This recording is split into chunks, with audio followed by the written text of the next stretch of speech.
Hey, this is Jason Kleberg from the Force 5 podcast, a show that forces a guest to come up with a movie-themed top 5 list topic, and then we reveal our picks on air. Top 5 heist films, top 5 tearjerkers, top 5 movie dogs. Every show you'll be asking yourself, what would be on my list? Guests include directors, screenwriters, actors, podcasters, musicians, authors, and even a professional wrestler. Subscribe to the Force 5 podcast, and you won't just be a listener, you'll be a list nerd. The Force 5 podcast, available wherever you're listening now.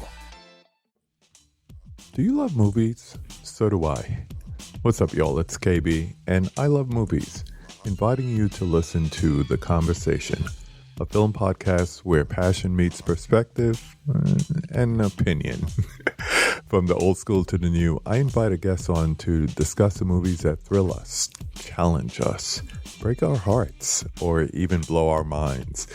There's always new episodes dropping wherever you get your podcasts. So join the conversation. We don't just watch movies. We love talking about them too. The Conversation with KB Loves Movies, a part of Someone's Favorite Productions podcast network. Welcome to Wake Up Heavy, my weird dad's weird podcast about weird movies. Hello, this is Mark, and you are listening to the Wake Up Heavy podcast, Recollections of Horror. Today, my daughter Cleo and I are going to go over some questions and answers that hopefully will explain and clarify what it is I hope to accomplish with the podcast. So, Cleo, why don't we get started? So, what in the world does Wake Up Heavy mean? Well, Wake Up Heavy doesn't really mean anything. It's something that I have used over the years for other projects. I did a literary magazine back in the early 2000s, and I got the line from a journal I had kept a few years earlier, and I don't even remember what it was in reference to now. I've used it a number of times. I think I had, email used with that name. And even though it has nothing to do with horror movies, it's not the title of an old horror movie. It doesn't even relate to horror movies. It's just a phrase that I've always liked, and I came up with it. And for continuity's sake, I thought I would use it again. Good question. What movies are you going to talk about and why? Well, that's another good question. Well, I have planned at least 5 movies here, kind of in advance, and I've practiced episodes on about 3 or 4 of them. So the first episode, which should be up at the same time as this, is on the 1979 Don Coscarelli film Phantasm. And then I, after that, will be either Tourist Trap or Dead and Buried. I haven't decided which one of those I'm going to do next. And then I know that I'm going to do one on Eraserhead.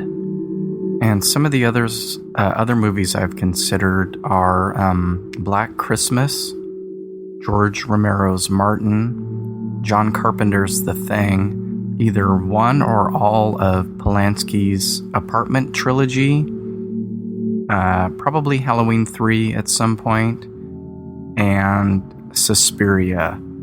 And then I may kind of dip a toe outside of the horror pool and do one on Taxi Driver, one of my all-time favorite movies. And if I'm not mistaken, I think the only one of those that you've seen any part of is Eraserhead.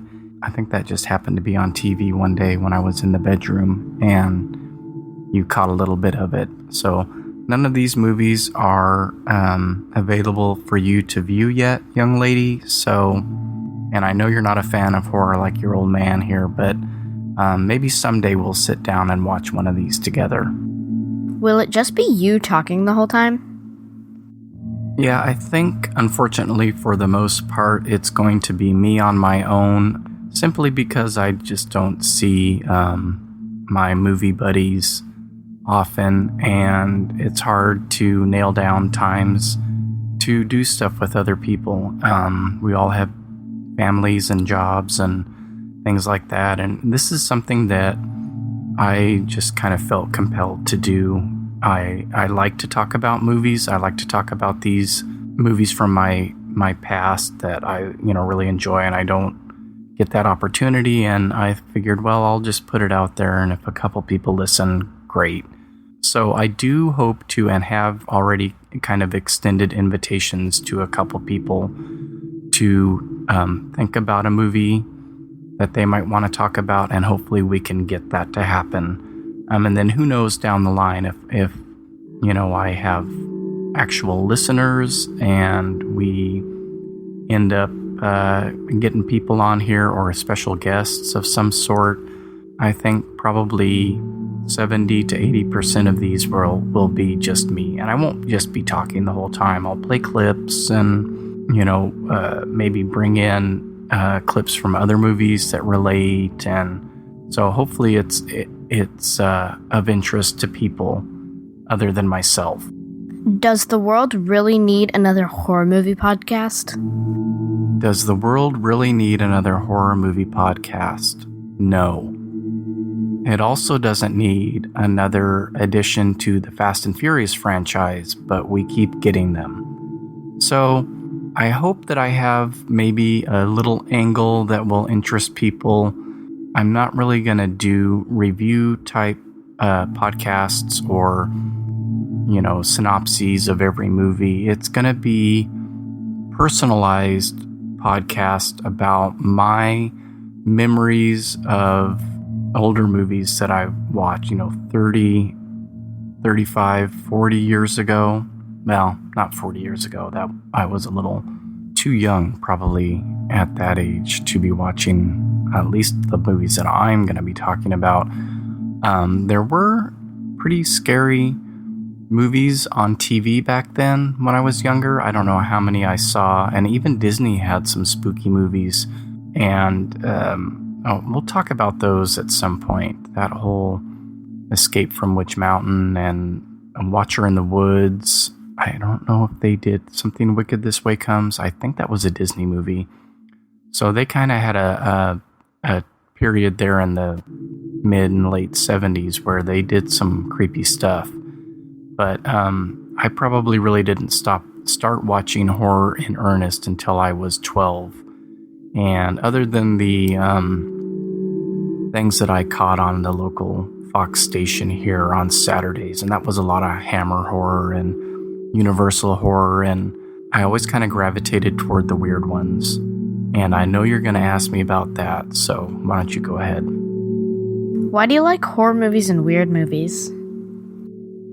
I really wish I knew the definitive answer to that. I don't know why I gravitate toward horror movies and weird movies.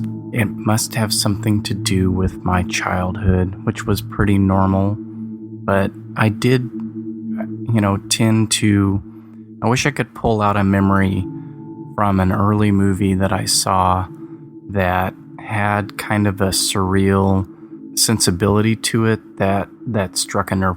I can think of one, but I'm pretty sure I was a little bit older when I saw this. Oh, and by the way, it's Escape to Witch Mountain, not Escape from Witch Mountain. I knew that was wrong when I was saying it. But when I was young and I'm watching those movies on Channel 26 here in Fresno, I saw a Hammer horror movie. There was one thing that I remembered about it. It stayed in the back of my head for years and years and years. But there was a guy who got convicted of murder, and it was a wrongful conviction, and he was beheaded. So the movie takes place years ago in Victorian times or something. The head keeps popping up throughout the movie, kind of like a disembodied spirit, and it shows up in these weird spots and times, and it's always this young girl who sees it. And it just it didn't scare me necessarily, but it was just weird. When I kind of started doing my personal research into movies. I was buying things like the Psychotronic Encyclopedia of Film, the Danny Peary series of cult movies. And then I bought a really big book called the Encyclopedia of Horror Movies. And I would search for clues in those descriptions.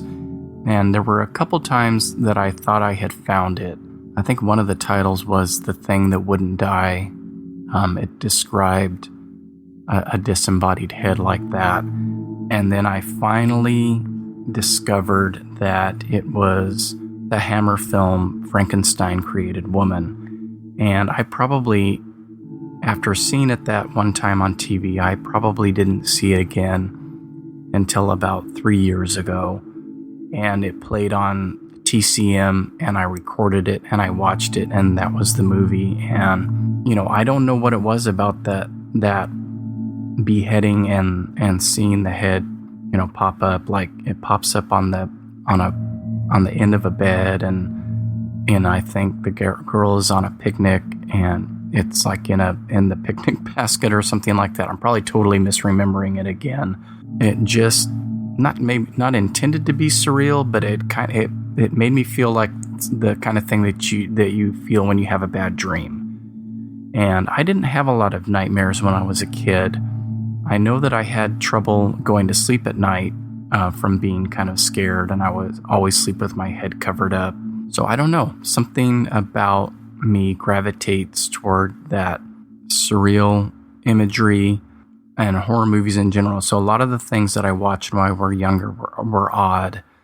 They had an odd tone, or, I wasn't a big fan of slasher movies. It wasn't the straight out horror. It was always kind of the weird horror. And then years later, when I wasn't really watching horror movies, I was still really into cult movies and weird movies like Barton Fink. And, I could rattle off tons of movies, but it's just something that appeals to me. It appeals to my sensibility, and I really can't explain why. And of course, I misspoke again. It's the thing that couldn't die, not the thing that wouldn't die. Maybe I should do a little bit of research before I do this. You could give me your questions, and I can think about the movies that I want to talk about. Well, you know what? Let's just go ahead with this. Do horror movies still scare you? Do horror movies still scare me? No. I kind of wish they did. And I don't actually remember being all that scared by too many of the movies that I watched. I know that The Exorcist freaked me out when I saw it on TV the first time. Mainly the scenes at the end when, Reagan is already possessed. And I remember jumping up and hiding behind getting behind the couch, like ready to leave the room. But like I said, I didn't really have nightmares, and movies didn't really give me nightmares. There are a couple instances where I've freaked myself out. Halloween is one of the movies that kind of plagued me for a while. Just the thought of a guy standing across the street staring at you in the middle of the day, it worked on me. And that is a movie that if I was in one end of the house and had to walk through that dark house at night, if I started to think about that, I would freak out. So, they do worm their way in there somehow. Actually, just recently, and this kind of surprised me, I was watching Black Christmas, and I was the only one awake. You and Mom were asleep. I've seen it, 3 or 4 times already, and it's effectively creepy. I watched about 2/3 of it, and then I was getting sleepy, so I went to sleep, and I actually had a nightmare that night, and it didn't have anything to do with the movie, but I was pretty cognizant of the freakiness of the movie while I was watching it, and I think it settled in my head and caused me to actually have a nightmare. So it can still happen, but I more intellectualize a lot of the creepiness and spookiness in movies. Another example would be the recent movie Hereditary. I didn't expect it to scare me, but I was hoping that it would be like, ooh, what's that in the corner and what's going on here? I like thinking, I like it when a movie makes me think something is creepy. I might not actually get scared, but the hair on my arms and stuff I can still get the chills. A lot of times it's based on the music, like I mentioned Halloween earlier. And one time, some friends and I were driving through the fig orchards here in town, and it was pitch black, and it was around Halloween. We might have been going to a Halloween party or something, and the radio stations were playing Halloween music, and the Halloween theme came on, and it scared the crap out of us. Little kind of bits and pieces like that still happen. One of the earliest memories I have of being really terrified by something happened when I was 9 years old, and it wasn't a movie. It was a movie trailer, and I just want to play that here right now. So let's stop and do that. Abracadabra, I sit on his knee. Presto, changeo, and now he is me. Hocus pocus, we take her to bed. Magic is free. We're dead. Josephine Levine presents Magic, a terrifying love story starring Anthony Hopkins, Anne Margaret, and Burgess Meredith. Rated R. Yeah, so I would have to leave the room when that came on. And it was a fairly short trailer, so sometimes I actually kind of froze when it came on. And I have a vivid memory of being in my sister's room. She had a little black and white TV. It was up on her dresser, her bureau, or whatever you call it. I don't know what we were watching, but it was, prime time. And I think this ended up getting pulled off of prime time, airtime, because parents complained that it was scaring the shit out of their kids. But yeah, I remember it came on and I just lost it. Again, I probably didn't have a nightmare about it, but it probably kept me up at night until for a good while. If it would come on, I left the room. Not that long afterward, or, probably when I was 12 or 13, I saw it on TV. It's not a very scary movie. It's a good movie. I enjoy the movie. It's a psychological, I don't even know if I would call it a horror movie, to be honest with you. It's more of a psychological thriller and kind of a mental breakdown movie. So there aren't a lot of big spooks, but it's effective. It's a good movie. It's well made and it's well acted, and it's creepy enough to definitely hold my interest these days. And I have watched it recently within the last year or so, and would watch it again. Yeah, that is one of the scariest things that I recall ever seeing in my life. On that note, I'd like to plug another podcast that has a really good episode about why horror fans like the stuff that they do, and what was an early scare for them. And it's one of the few podcasts that I actually listen to, and I like it because it's very different from what I do here, or what I plan to do here, and what I even kind of think about when I talk about horror movies in general. And it's called The Faculty of Horror, and I will link their blog here, and you can catch them on iTunes and a lot of other places you listen to podcasts. But it's episode 4, so it was recorded quite a while ago.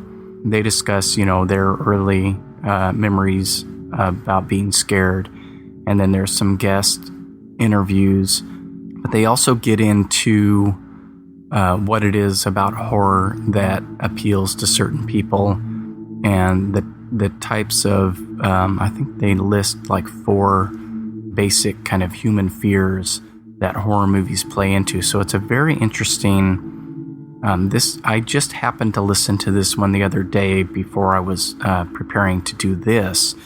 And I figured I would just send people over there instead of kind of regurgitating the same kind of information here. So they are great to listen to. It's a duo podcast, so you've got two people talking, and they're both very smart, and they have a kind of a socio-political leaning to their discussions, and so that interests me because it's not something that I really think about or even have a good indication of for certain horror movies. And so definitely listen to that episode and their other episodes. I've listened to a bunch over the last month or so. Yeah, Faculty of Horror, and I will link that specific episode here and their blog in general. And then, like I said, you can find them on iTunes very easily.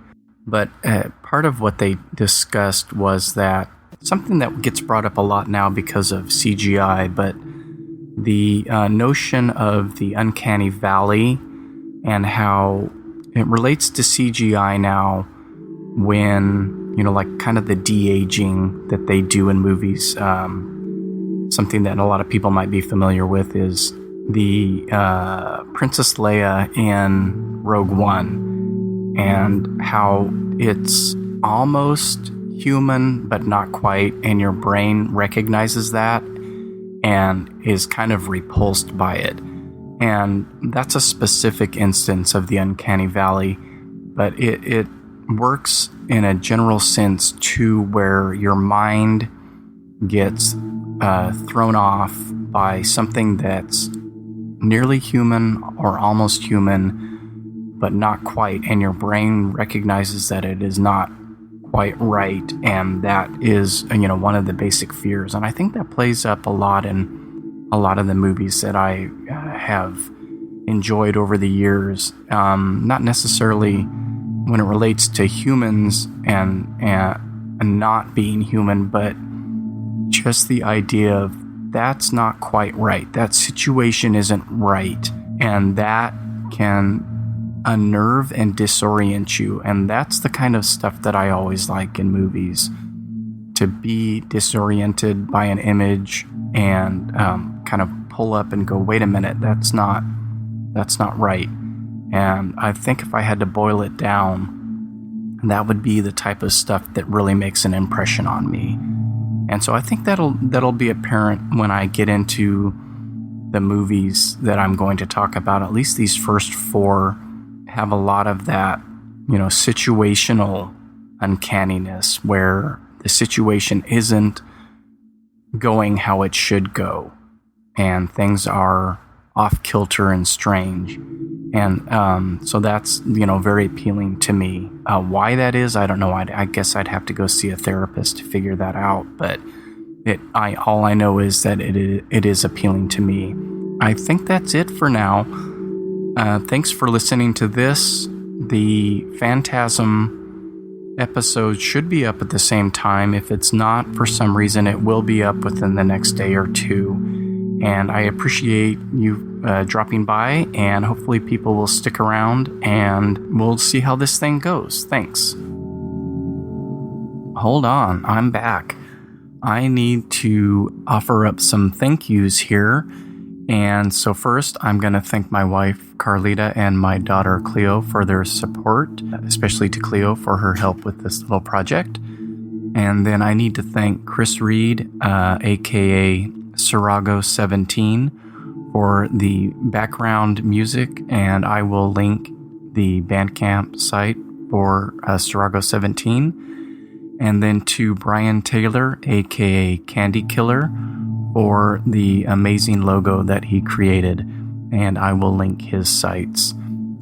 Oh, and please leave comments or reviews on iTunes. You can comment here on the blog or on Facebook, and everything should be linked somewhere here on the blog, either within this particular post or on the sidebar, but everything should be easily found. Questions or comments are appreciated. May put up a suggestion box sometime in the near future here, which might be interesting to see what people offer up.